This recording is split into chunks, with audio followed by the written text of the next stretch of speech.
Hey guys, today we're doing a quick look at Zorin OS versus Elementary OS. What's good, what's different, and which might suit you best. Zorin OS is built to feel familiar to Windows and Mac OS users.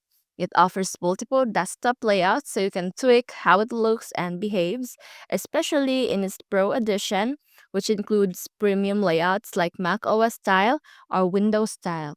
It also includes tools like Zorin Connect to sync your phone and computer, accessibility features, and comes with apps like LibreOffice, so many things work out of the box.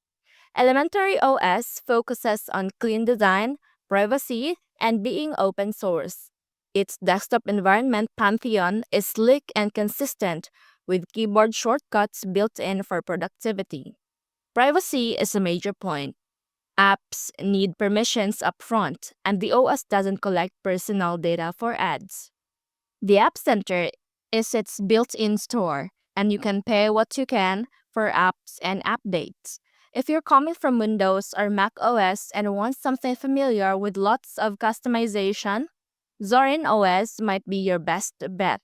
On the other hand, if you prefer a polished look, strict respect for privacy, and want something lightweight with a more curated feel, Elementary OS could be the better choice. So that's it, guys. Thanks for watching.